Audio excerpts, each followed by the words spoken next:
So we hate telephones that are ringing, but yeah, that's the Allow modern me to technique. have a little bathroom break Yeah. because I drank so much tea. Ah, Hey, we okay. were talking about Marlene Dietrich. Marlene Dietrich, yeah. She came to Paris to make some recordings with her former arranger, Peter Kreuder, who was making chansons for her, like My Blondest Baby. And she was recording in French and in German. And there is one German recording, a song that was written by Peter Kreuder, that is really very strange. And on the German pressing of the Polydor record, the band is not mentioned, but still it's like, it's so different from all other recordings.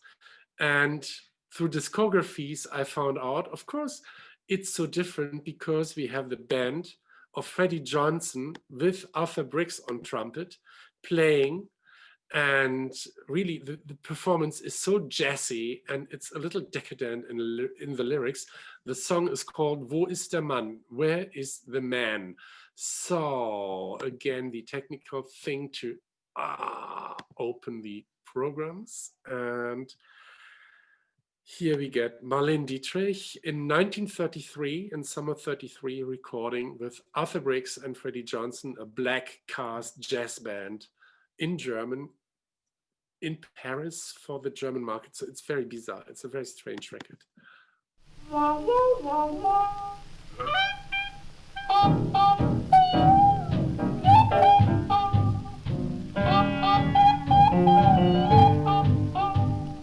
Will ein Mann bei Frauen was erreichen, spricht er gleich von seinem Liebesschmerz. Er schwört 1000 Schwüre, die sich gleichen, legt die Hand ins Feuer und aufs Herz.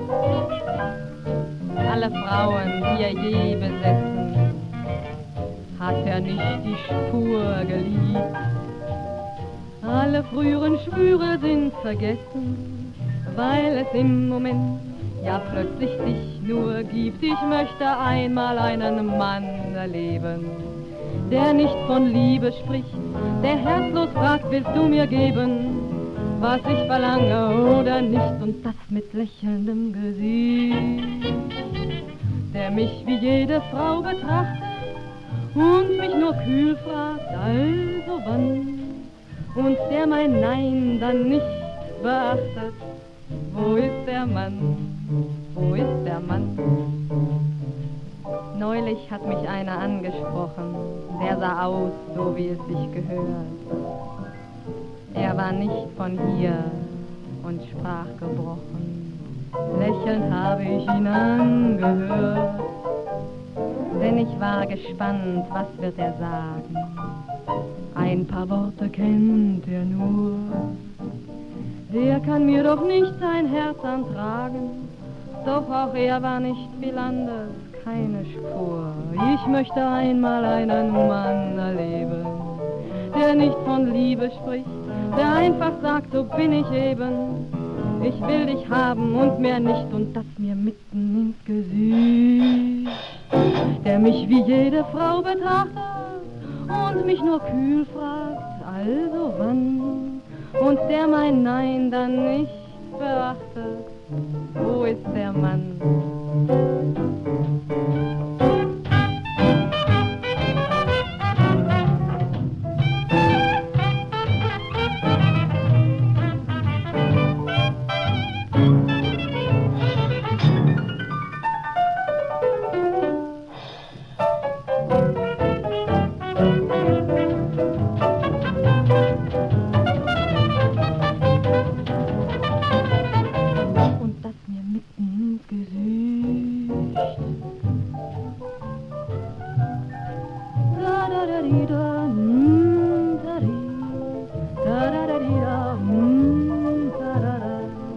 Wo ist der Mann?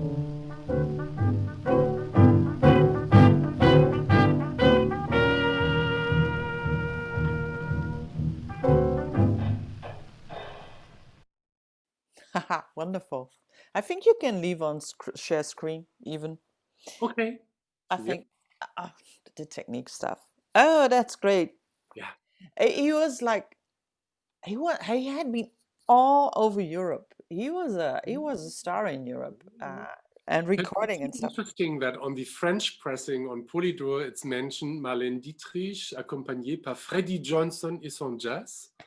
And on the German pressing, it's only marked Marlene Dietrich mit Orchester Peter Kreuder.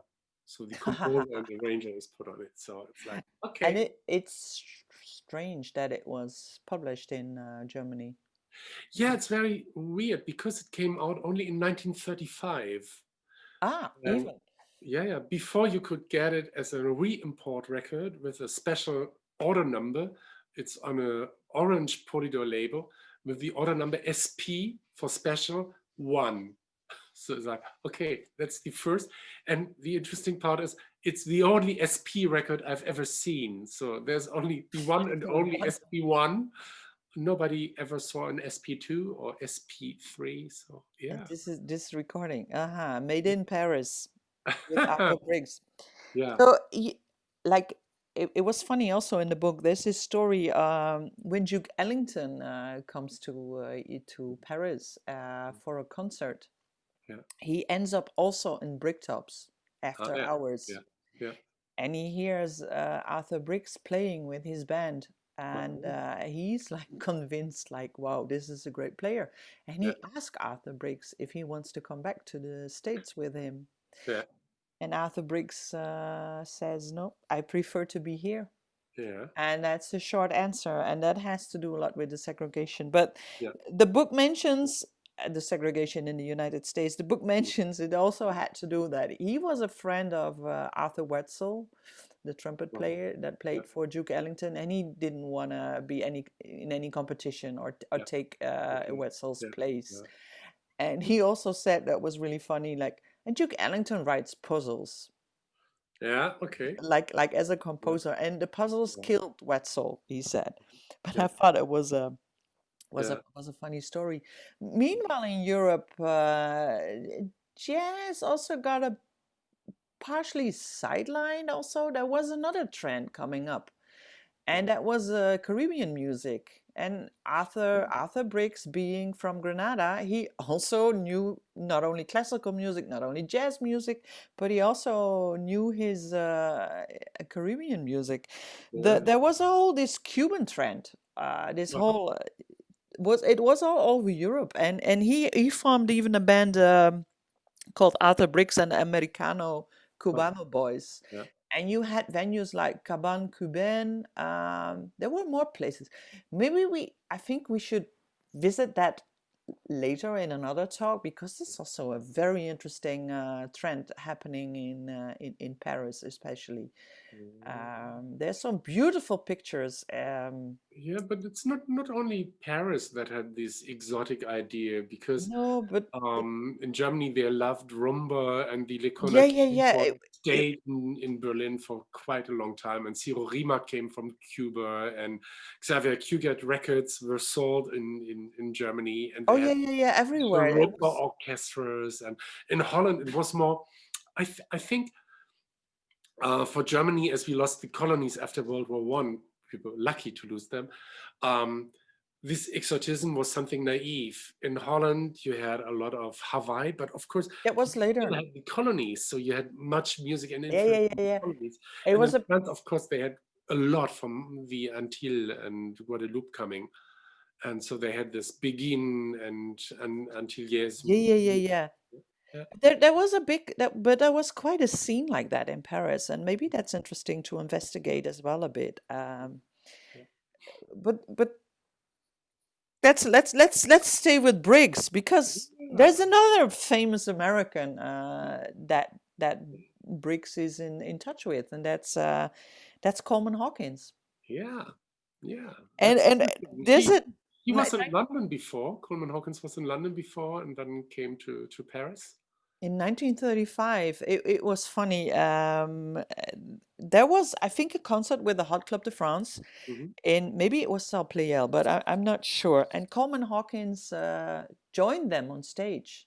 Yeah. And this is a memoir of Stephan Grappelli. He said they were playing Sweet Sue for 1.5 hours. Yeah. And it must have been 40 choruses. So this is something we will never, never, ever will experience on studio recordings.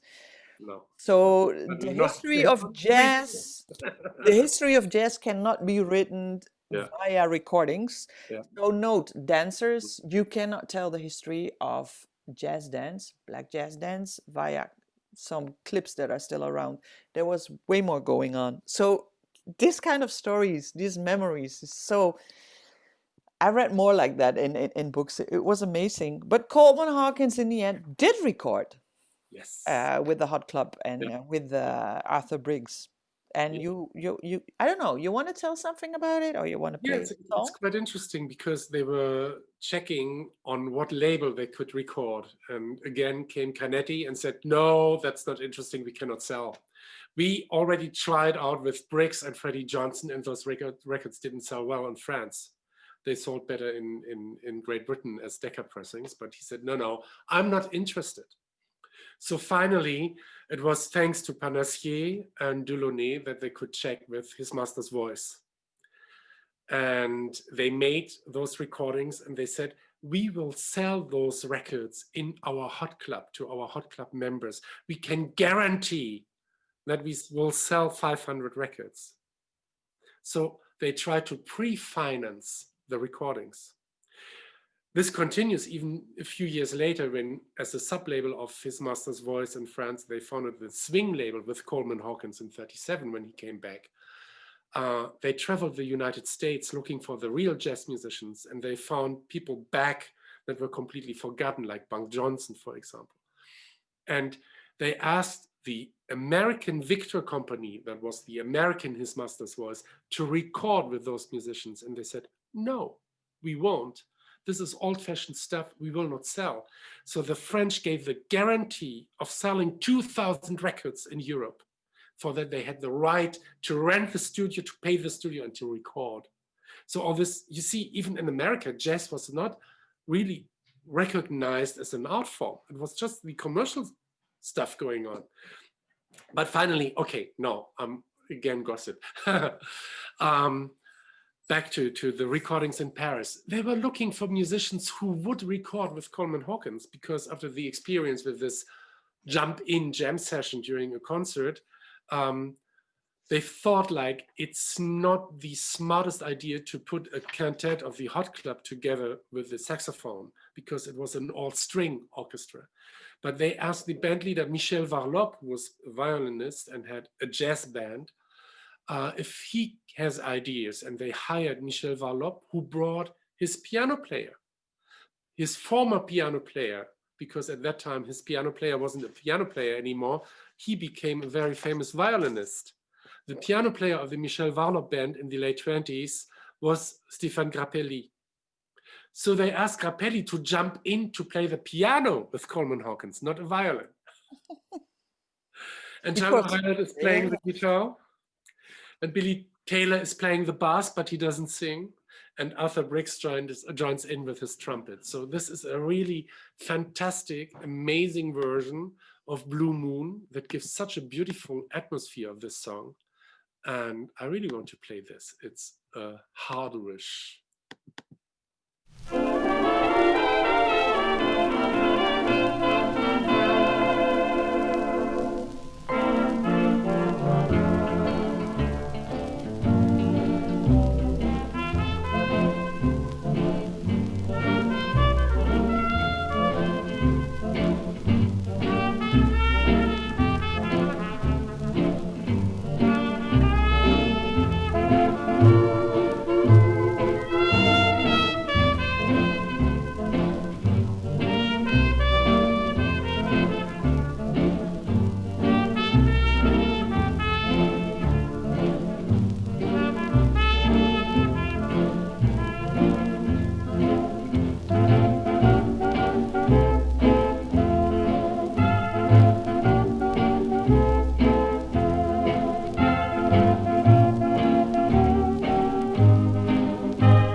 Yeah.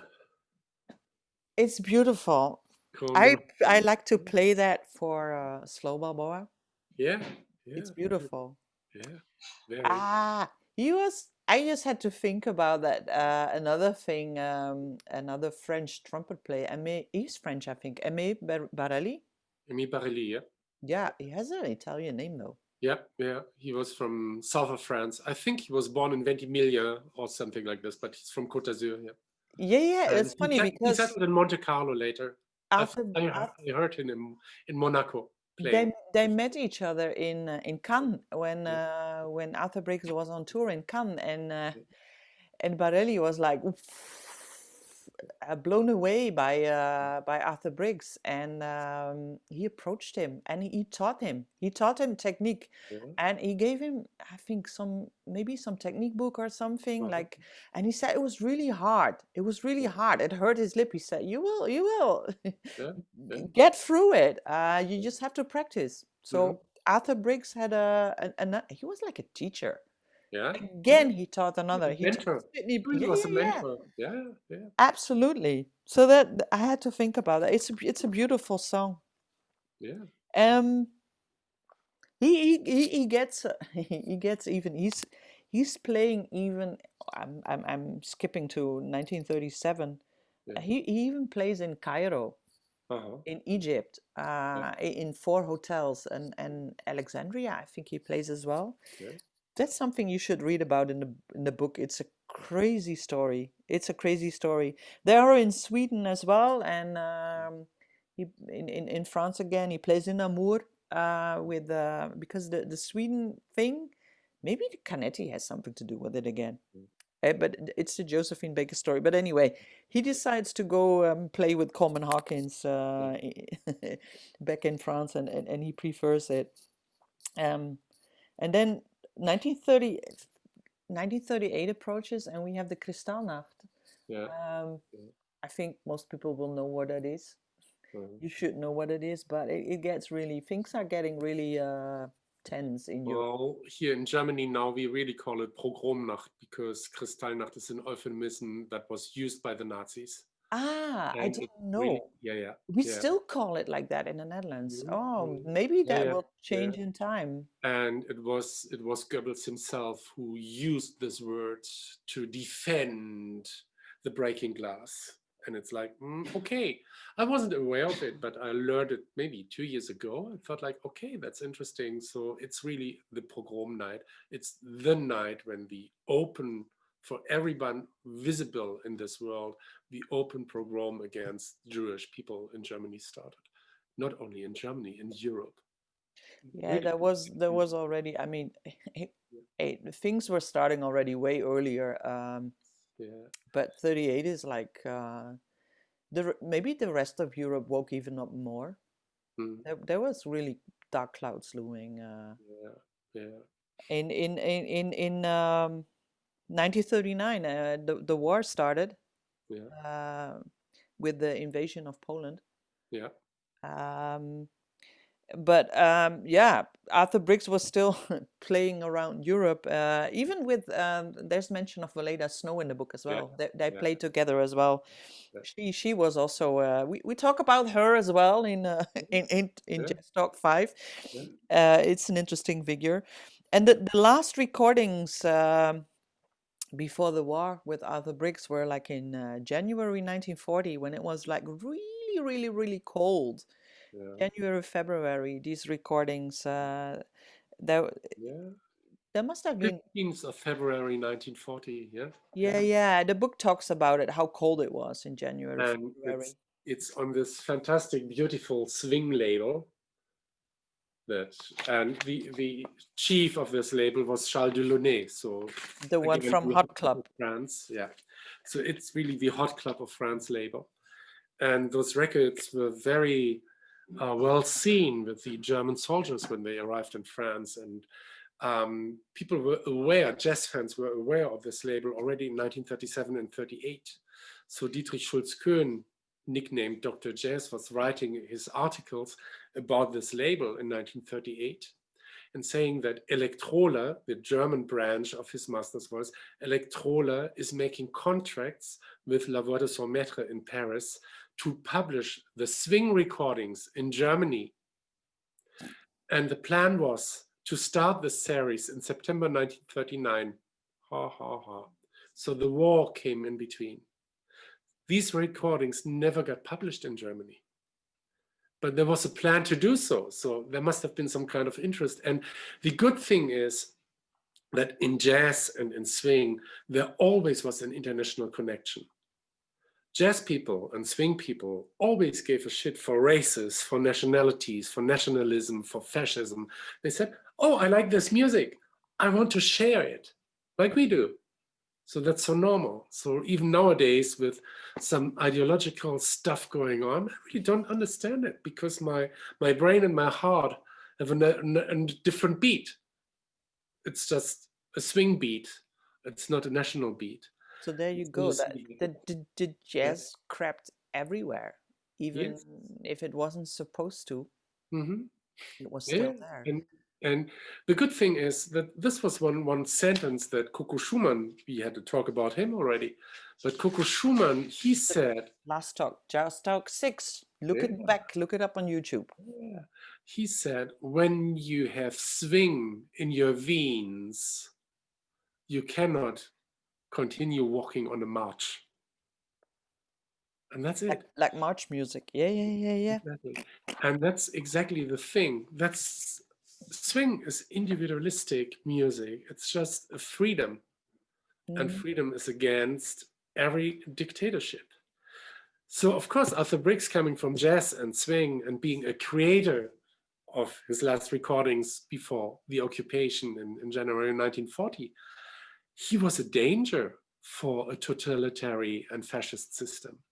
Not only because he was a man of color and not fitting in the Aryan image, but also, he didn't fit in the spirit of the blonde Gretchen. And Gretchen. The blonde fantasy. So all this comes together, and you see this man who has chosen to stay in Europe for freedom because he felt the freedom in Paris, and all of a sudden, all the bullshit that he escaped from America in a different way, but really bullshit, hits him in Paris coming from Germany. This is so awful. Yeah. He's well, we will play one of the songs of these latest recording before the Germans come to Paris. In June 14, Paris got occupied by the German Nazis, and he goes into hiding because of all what you were saying. It was dangerous for him. So he was hidden. He had a Belgian girlfriend, and so they stayed out. And in the beginning of the occupation of France, Barelli, he was a soldier. He came from the front. He came to Paris, and he found some people and he asked about Arthur Briggs. And they brought him to Arthur. I think Arthur Briggs gave him some clothes because he had like nothing on his body, and he gave him his trumpet so he could make music. And he said, "You go to the hot club, and they will get you a job." So Arthur Briggs gave up his trumpet because he was in hiding, and there was no idea what would happen to him. And in October, he got arrested. He got arrested because he was an enemy of the state. He was an enemy of the Reich as an American. Maybe not so much because he was black, but because he was American. So he was put into a prison camp, and some other friend got him to another camp because he was in a transfer camp first, where a lot of people that were there ended up in the extermination camps, in the death camps in the East. But somebody got him out and got him into the prison camp where a lot of foreigners stayed to conduct an orchestra. They were making music, and so he didn't have to play the horrible role of musicians in the death camps.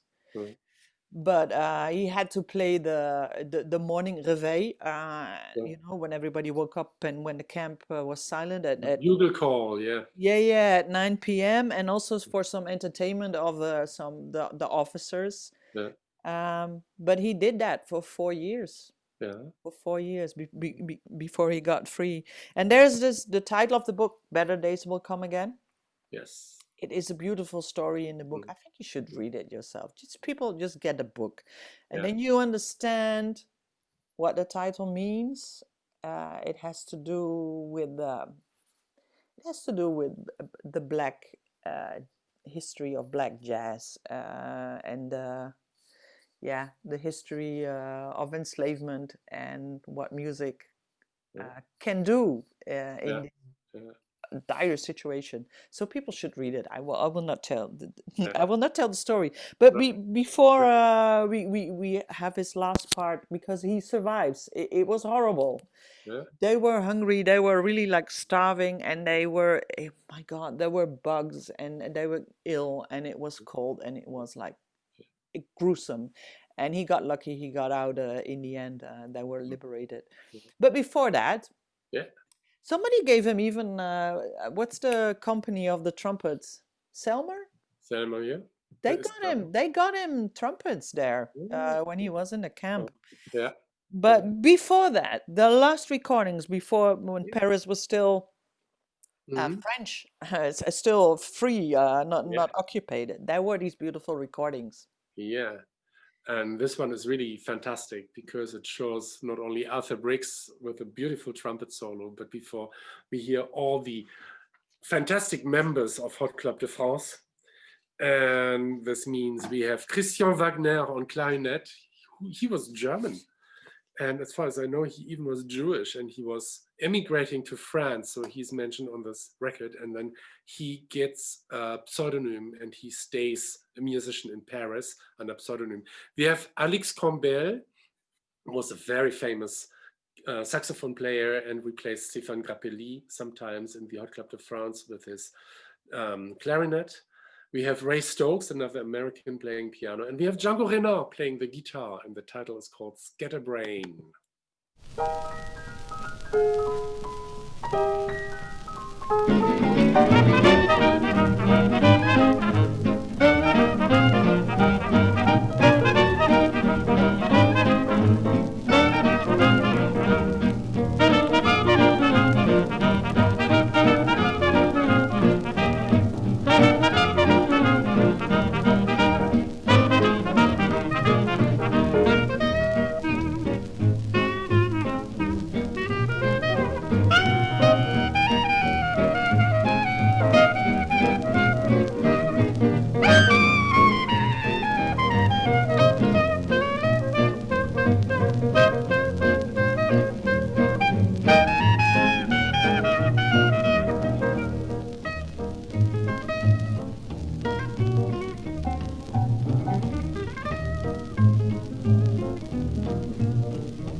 Ta-da!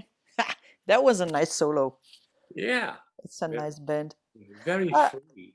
I'm like, yeah, after that whole war story, he got back to work quite fast. He worked at Chez Florence, where Django also played a lot. I think Barelli wanted to give him back his trumpet also after, but he said, "No, I got free free trumpets from Selmer, so I you have a new one. I don't you need this old one. yeah, you can keep it." But And it's very interesting because Aimé Barrelli made his first recordings for Hot Club de France. So I suppose he was playing Arthur Briggs' trumpet, who made his last recordings oh, that could be. for Hot Club de France for the same label. Yeah. And Aimé Barrelli was in love with a French singer and actress called Lucienne de Lille. So his first record is one side called Lucienne, and the other Yeah. side, it's under occupation. It's called Bébé d'amour, my love baby, but it's some of these days. And He it's could again like better days will come again, some of these days, Bébé d'amour. So it's a little myth behind all these things. yeah, so he could still record and he could still play, and Arthur Briggs gave him his trumpet and he said, "Go, you can get work for the hot club." And he was meanwhile in this horrible prison camp Yeah. after the war, when everything changed. He did work, and but he also it was a bit of a trend. He in the late 40s and early 50s probably. He made some recordings with calypso music, but he was not very particularly proud of it. No. No, so I don't know. I haven't heard any of that. Um, but being Caribbean, he could do Yeah. that also. But in the 50s, I don't know what happened, but he kind of broke up with his Belgian girlfriend. I don't know whatever. I don't know what happened to her, but he has a very, very young woman, and I think they get married. It's Jacqueline Mulot, and they get a daughter, and she's working, and he stays at home, and he takes care of his daughter, and she has such fond memories of her father. He must have been a lovely dad. And that's beautiful in the end of the book. And in 1964, till 1948, 84, sorry, I always mix it up with because in Dutch we say the other way. For 20 years, he's a teacher for saxophone and trumpet. Yeah. I'm not sure the name of the school, but he's teaching. And in 1974, he's back shortly in the United States because his sister is still there, and she has her 80th birthday, and he's shortly back. He hadn't been to the United States for like 40 years, and that was special. And then in 1991, he dies in France of lung cancer, I think, and that's the end of Arthur Briggs. And what was beautiful in that book, and I think that's true, and we mentioned it before, the author said if he had stayed in America, it would have been possible that he would made his leap. He would be a big star. But instead of that, despite making many remarkable recordings, though it was not maybe the level of Harlem jazz musicians or other American US musicians, his most important role was a jazz ambassador. And I think that shone through this whole book, how he taught people, and he did not take the limelight. He must have been a very special man. So it's quite interesting because in the early 80s, I spoke to elder collectors I met on flea markets or I was in contact with. And there were a handful who said they were in contact with Arthur Briggs. Because they had his records, they were very rare, very expensive, and they wanted to chat with him about the music he was doing in Berlin in the 20s. And he said, no, that's not interesting. I hate it. He didn't like what he did then. And then it seems that later, when Rainer Lotz and other people approached him to get a little more knowledge, he was a little more open to talk about it. And he said that finally he was so disappointed because he wanted to play jazz and the record companies forced him to play dance music. Yeah. So he never felt really free in doing these recordings. And sometimes I mentioned these early recordings with Marek Weber, where he was a guest trumpet player. His trumpet solo is amazing. It's so much better than the rest of the record. The record is good, but there's an amazing trumpet solo by Arthur Briggs that has nothing to do with the rest of the band. So he was the isolated lighthouse tower in a mass of a gray sea. And Like, yeah, mediocre. maybe it's a little bit his search of trying out to be in London, of playing with Noble Sissel, of meeting Sidney Bechet, of going back to New York, and always trying out to get a challenge. So he was a mentor for many young musicians and maybe talented musicians, but yeah, there was not really a challenge for him. No. He was so outstanding in Europe that, yeah, maybe it was a little boring when he looked back to his recordings. Oh yeah, Boring. That's what I feel from this book as well. Would have been if he would have been in the States, he would have excelled more musically because he was. I mean, Duke Ellington wanted him in his band. Canetti asked him to replace him for Louis Armstrong. Yeah. So he is a special talent, but he chose to be in Europe because he hated the society for as a black man in the States. He couldn't live there. So first time I got to Paris when I was 15 years old. This was in 81. I knew Arthur Briggs was still alive in Paris. So one of the chances you miss in your life. At 15, you have other things to discover than talking to an old musician. But I knew about him, and I knew he is in Paris. So what? I didn't know about Arthur Briggs at that time. I was in Paris my first time when I was 17. Yeah. That was 1983. Yeah. It's easy because we have the same age. Now you know how old we are, old people. I was there with my sister. No, we're going to Le Palace. That was like a big discotheque where also Grace Jones. So that was Claude Montana. I met Claude Montana at the Palace. Yeah, so I didn't know about Arthur Briggs by then. That came way later in my life. So I don't know if you have anything to say about this beautiful book. People should read it, but it has been such a surprise to me because it's not only a biography. It has so many facets of all days life, of music life, of jazz, of politics, of an atmosphere of living in Europe over decades. It's not only a glimpse into the 30s or the roaring 20s, Babylon, Berlin bullshit, but it really tells many aspects from different point of views by a personal character. It's really fantastic. Yeah. It's an all-round book. It's not a jazz book. It's an all-round living book. Yeah, it places it really in its time. Yes. And the relation also with the United States is still there. And all the people he knew that came to, all the African Americans and other people that came to, but especially maybe the black US people that came to Europe. And they all gathered at Bricktop. Yeah. People should read her biography as well. And then, of course, having breakfast at Le Boudon, the big jazz bar that was open 24 hours a day, and Le Boudon was very important. So in this book, they always talk about Le Boudon, and there's photographs of Dickie Wells in front of Le Boudon and Jimmy Lunsford in front of Le Boudon. And a big boy Goody made a record, Blues at Le Boudon. It was just like Bricktop as a nightclub. It was after hours, that was Bricktop. And what was funny about Bricktop, like when he started with the Hot Club de France, the first like gigs they were on Sunday mornings at 9 a.m. That's what Palacier kind of organized. But he was playing with the Bricktop all night. There is a picture of Bricktop. Oh yeah, exactly. That's her. Yeah. And that's actually a poster of Hot Club, which made the cover of the book.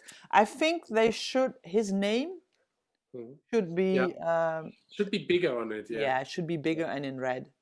I mean, this is important. This is very important. How he survived all that. You should just read the book.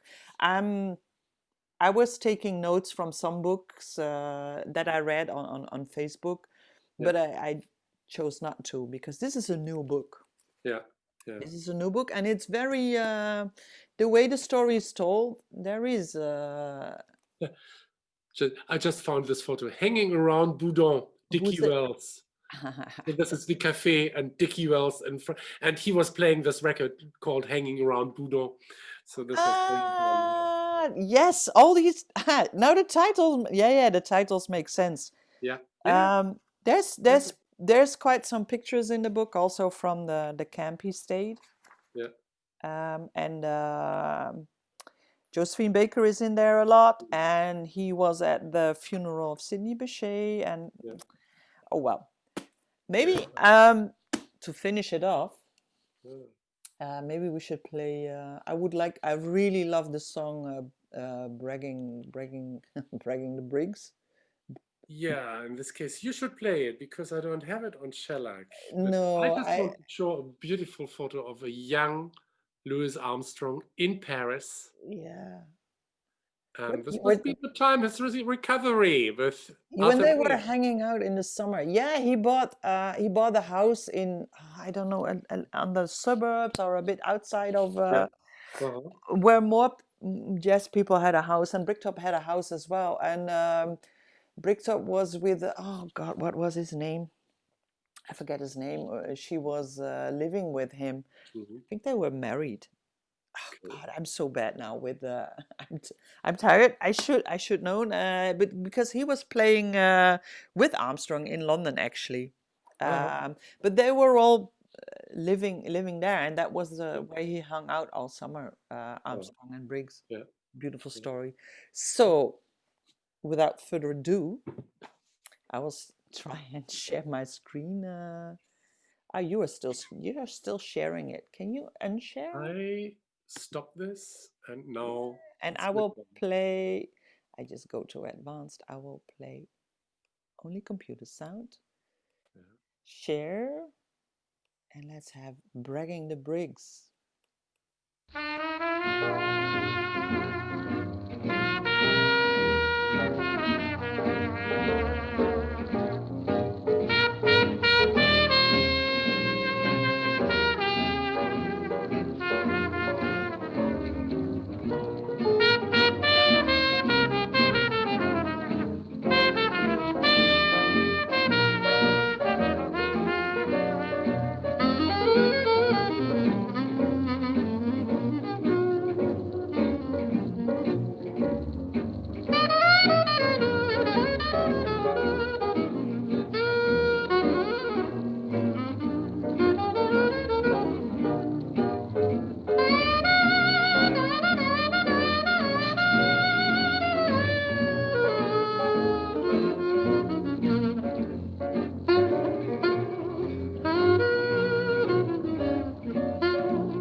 I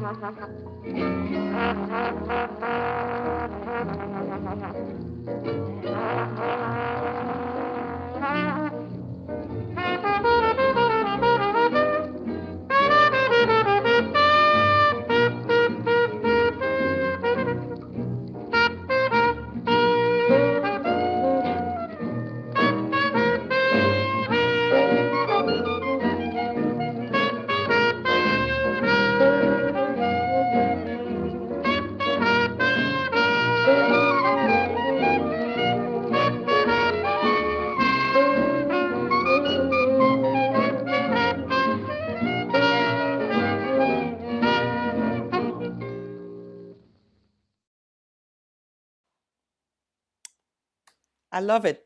That was the. You're still muted. Very nice. Yeah. Yes, you have to. I think you have to get it for your collection. Yes. So I said two because I played the whole thing. It's probably there's a part On two one. sides. Yeah, So yeah, exactly. Because it not didn't one. fit on a 78 shellac. So this was from the same Yeah. recording session in the winter of I know it's not a 1940. rare record, as it was sold only in the second half of the 40s. It was pressed, and yeah. Yeah, but it's really, really he should really shine. So that's a great. I think that's it. I think if you want to understand about jazz in Europe in relation to the United States, this is a great book too. Yeah, the good thing is it's not only one small brick of a mosaic, but it's a whole picture you get. Yeah. It's a great book, yeah. So Okay. we finally made it to Arthur Briggs, and let's see what we're up to next. I hope the recording will fit on my hard drive. Yeah. We'll see. I will put it on YouTube. We didn't do it Facebook Live. That's better. I like this idea of exotic music in Europe because Yeah, we have Josephine Baker going exotic too. Yeah, and exotic is a maybe Cuban rumba. yeah, it's a complex term. Yeah, excellent. Caribbean influences, and the dance like the begin. Yeah. With the rumba. Let's Mother see. with all his rumba. Okay, I know that Jürgen is Cooking. ready to serve dinner. Lucky you. I have to Yeah. fix it myself or get something out of the freezer. But thank you again. It was lovely exploration of the life of Arthur Briggs and this lovely book. Everybody should read. Travis Atria. I will put his name and the title under the video later. So goodbye, my friend. High five and hello to Rotterdam. Yeah. And I'm back with a few additions and corrections and stuff I need to address after the talk that we didn't get completely right or forgot or and to say that sometimes our pronunciation is a bit funny because we're not native speakers. And I mix up other stuff, like the geographics. Again, I was referring to Namur probably as being in France. No, it's not. It's a city in Belgium. Namur is the French name, and I think Namen is the Flemish name, so that's Dutch. So I said that straight. I wanted to also say the name of the husband of Bricktop, who was Peter du Congé, if I pronounced that right. He was a reed player from New Orleans, and he was part of the New Orleans early jazz scene before he ended up in Europe. And he was married for a few years with Bricktop. So you had to know about that. There's something else. I mixed up Le Tumulte Noir with La Revue Nègre. I said Le Tumulte Nègre, but it is connected. It is connected via Josephine Baker and Paul Collin. Josephine Baker was a star in the musical theater production La Revue Nègre in 1925. And Paul Collin was the designer of the it's actually very famous if you look it up, the poster of that production. He also made a series of lithographs in 1927, and they were called Le Tumulte Noir. And Le Tumulte Noir is also used to describe the feeling of that trend that was raging in Paris, maybe in all of Europe, about the whole. It's problematic, it's paradoxical, let's say that.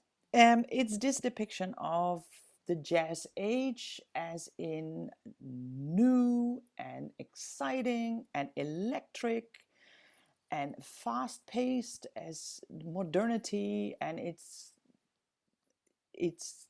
all of that. And what was new and fresh was black bodies, black dances, black music. So we fetishized it as Europeans, we can say that. But there's all kinds of studies of that. I mean, especially also about Josephine Baker, who is actually in the center maybe of all that. It comes all together in her being, in her presence and her performance, and how she was as a private person. And we talked a bit about that in Jazz Talk 5. So these lithographs from Paul Colin, they have, it's a bit of also a illustration of all things jazz. It has a lot of dancers, black and white. It tells about the music, the dance. It also has to do, I think, with the idea of the new Negro from the United States, but at the same time it's also stereotypical. It's minstrelsy, it's the colonial gaze of things wild and savage and exotic, and at the same time it's Art Deco. It is new, it is fresh, it is graphically very strong, and it was new. It was modern. It had nothing to do with old school classicist ethical things that maybe were in Europe. We're at the beginning of the 20th century when, we can talk about Picasso. It's also problematic, but he used African imagery as well, and other modern artists used it as well. There was an interest all over the cultural sphere, let's say, and I used to love those images that from Paul Colin very much. It is, like I say, it's graphically strong. But yeah, there is this tension of what do we see, who's looking at it, and who's judging if it's good or not. I don't want to do the discussion. You can look it all up and make up your own mind. I can say I find it hard to untangle at times because I went to art school and I'm educated in this Eurocentric tradition of aesthetics and looking at art, which may objectify not only black bodies but also women. And well, there's so many issues about modern art in the 20th century in Europe. So I will not go on about that, but look it up. That's how I mixed up Le Tumulte Noir and La Revue Nègre. Another thing I want to say that yesterday I found on the website, and I will link it under the YouTube video, interviews recorded in 1982 with Arthur Briggs that really tell, I think the author used for his book. There's some stories retold, and it's so great to listen to Arthur Briggs's voice and him telling about it. It's amazing. So I will link that. And it starts with something I mix up again and again if I talk about Arthur Briggs. He states in the first things he says, he said he is born in Charleston, South Carolina, and his parents came from Grenada, Mississippi. Ta-da! Here we go again. this mix-up of Arthur Briggs' identity, nationality, I mean. There are records that he was born in Grenada in the Caribbean, and that he was on the passenger list on his way to New York, and there's records of his sister living in New York. So he again and again kept this thing like a mystery, and he kept it, he pretended to be from the USA. So I don't know if he ever had official nationality, that he was a US citizen. I don't know. But what I heard in the tapes in 1955, he got French nationality. So I guess that's how he died as a French citizen. Actually, he's buried also in Paris. There's on the Wikipedia page, there is a picture of his headstone. The last thing I want to say about this book, in Rotterdam, in our little Lindy Hop swing dance and blues dance community, we have a Roffa Swing Library, which is a communal library of all the dancers in our scene that are willing to lend their books about jazz dance, music, cultural, anything that has to do with what we're dancing, to learn more about it, to give more context about history, culture, and really our own place in that. If we can find books about it, we will add them. So this book, you can, as a Rotterdam dancer, you can borrow. If you can afford it, please buy the book, because it's a living author. It just was published this year. But if you don't have the means, I am happy to put this book in the Roffa Swing Library for you to lend. I'm really happy to do so, because I'm happy with every dancer that wants to know more about the music especially, but about anything that is important for the culture that created this dance. And I think this is part of it. That was all. Thank you very much for watching. Bye bye. If my heart